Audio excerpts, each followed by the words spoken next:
Greetings, members one and all of the Salivation Nation. Sometimes for us personally, it's okay to slow down our purchases of gold for one reason or another. And maybe that would be the case you could make for central banks as well. But in other areas, it makes you wonder why they're stopping or slowing down, at least, given the environment of the prices of gold right now. Let's talk about that and much more. Let's explore.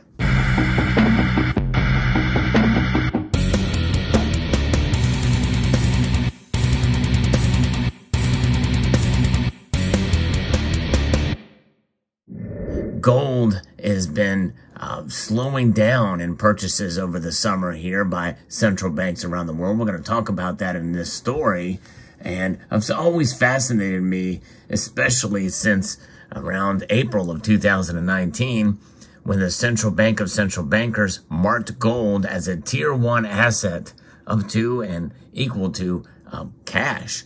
And essentially, gold is operated and seen as money between these central banks. And that's the major reason why they are being accumulated and stored and also sold. They're being bought and sold, and essentially that means that it's trading as money. If you look at a graph and chart over the last year here, we have seen the ebb and flow of gold leaving and coming into central banks around the world. But looking at the summer months, and especially over August, we're seeing a month-over-month decrease by about half from July. And this is something that's quite interesting and fascinating to see. And some of the reasons why this is occurring, I'm not sure. There's not been any selling that we can see with the gross sales, for sure. But there's been this net, loss here. So gold-related activity among central banks was muted in August, according to the World Gold Council. Only a handful of banks meaningfully contributed to the overall monthly total. 3 banks published an increase to their gold reserves by a ton or more, while there were no notable sellers by the same measure in the available data. Now, at least over month, Turkey has been the largest gold buyer so far this year, adding another 9 tons during the month. They increased its total gold purchases to 84 tons year-to-date, lifting its official gold reserves, which is central bank plus treasury holdings, to 478 tons, which is the highest level since the second quarter of 2020. I'm going to talk a little bit about over the quarterly earnings here too, and what nation has added the most over the quarter. That should be pretty interesting, but it goes on to say that Uzbekistan has added 9 tons to its reserves in August, the same amount as the previous 2 months. And this brings its year-to-date net purchases to over 19 tons, despite having begun the year by selling almost 25 tons in the first quarter. Its gold reserves now total over 381 tons, 59% of the total reserves. Following a reduction of 11 tons in July, Kazakhstan switched to net purchases in August, incrementally increasing its gold holdings by 2 tons. Its total gold reserves are now just shy of 375 tons and down almost 28 tons since the start of the year. As noted before, it's not uncommon for banks which buy from domestic production, such as Uzbekistan and Kazakhstan, to switch between buying and selling. So that gives a little bit of insight as to how gold is transacted. They buy it from their domestic production. It makes you wonder, what's going on in China, because China is one of the largest gold producers, and there's a lot of mystery about its holdings and how it's buying. World Gold Council's numbers for China are quite low, but they very well could have a whole lot more in keeping that, on the down low, but you never know. But preliminary data published by the Qatar Central Bank suggests further addition to its gold reserves during August, but as the precise tonnage increase has not yet been reported in the IMF database, they've decided it's not included in the data. So if confirmed, it would be the 5th consecutive month in which Qatar's official gold reserves have risen. And that is why I want to take this now, because it's very interesting to see some of these other nations and how much they're increasing here. We heard about Turkey over the year as to how much they have bought, but over the past quarter here, Iraq has been the largest increase in holdings of 33.97 tons over that period of time. And so there it is. They're adding to their reserves. Iraq is. It's a pretty impressive amount there. They are building up their gold reserves there in Iraq. Now, the biggest quarterly seller of gold is Germany, but that kind of makes sense, you know, tying into its reserves. Germany, I guess, being the second largest holder of gold that we can see here. If we look at, you know, a chart of the amount of gold reserves over the second quarter here, again, Germany is the largest holder still, still way behind the United States, if people believe that the United States holds over 8,000 tons. But nonetheless, Germany's holdings is a distant second, but far above the third, which is actually Italy, which is kind of surprising here. You know, but nonetheless, there is where the holdings are. And so when you see that, and see the amount of sold, Germany sold just 3.36 tons in the last quarter. So they're not selling a whole lot, but there is some happening, and Germany far outweighs the next in line, and that's Mongolia, who sold 0.8 tons.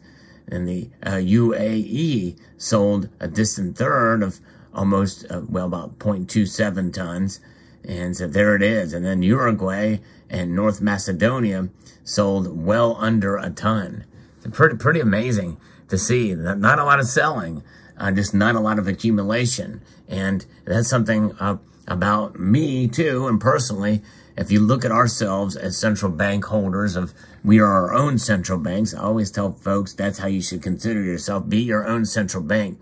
You have the power with gold in your holdings. And I'm going to show you the most recent addition that I had to my collection. And this is this very nice St. Gaudens, a double eagle from 1924, which is a high mintage year for this. But this is just an exceptional MS quality you know, strike here. Now, there's a couple little marks on this, but likely this thing could probably grade, I don't know, maybe a 63, I'm guessing.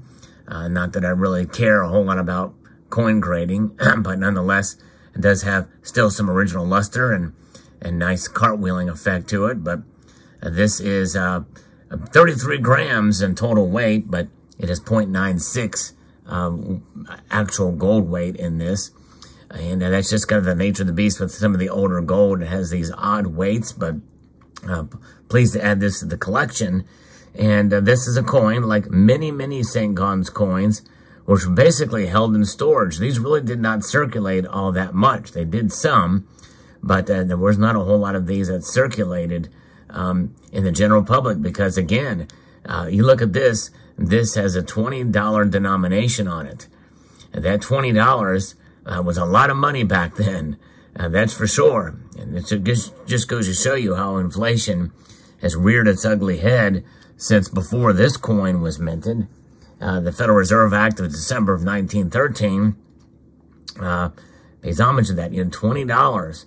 Now $20 is nothing compared to what it was back then. It just goes to show you the value of the dollar compared to the gold contained therein. So, you know, but back then, you know, these things were a big deal to carry around. $20 was a big deal to have to carry around. And so therefore, these typically did not circulate as much. But adding this to the collection and of reserve holdings just goes to show you that, you know, hey, gold was money and still is money today. And sometimes, even if it doesn't circulate, it does not mean it's not money. And gold held today by central banks is traded, bought, and sold. And not a lot of people are, and not a lot of central banks are selling these days. And just as the case, you know, I'm not selling much of my gold these days either. And very little. In fact, if any of all that I sell, I'm not one that does sell the precious metals or flip a whole lot unless I'm doing it with my local coin shop or one of my local coin shops in the area, depending on the things that you buy and sell. But gold is one of those things that it's good to have it in a variety of different sizes and forms, and adding a little bit more pre-33 gold to the collection as well as a way to diversify from within gold. And even though it's a very common year, 1924, it's nice to add a nice piece of gold here with beautiful luster and nice details in it, which is what I've done here. And so I thought I'd share that in this video as we talk about the holdings of central banks, you know, and what they've been doing over the summer. Not a whole lot of buying. And sometimes it's fine to do, but when the price is low and you can afford to do so, and maybe that's just it. So maybe some of these central banks really can't afford to put, you know, much of their assets into gold right now, because it is a troubling economy around the world. The global economy is in trouble, so they may not very well may not be able to afford it, which means that leaves more gold out there at a lower price for some of us to accumulate. And one of the reasons why gold has not gone up, because central bank demand is down a little bit overall. So let me know what your thoughts are in the comment section below. Hope you found this video insightful. Would like to extend a multitude of gratitude to you all for taking the time to watch, and encourage you to please rate, share, comment, and subscribe.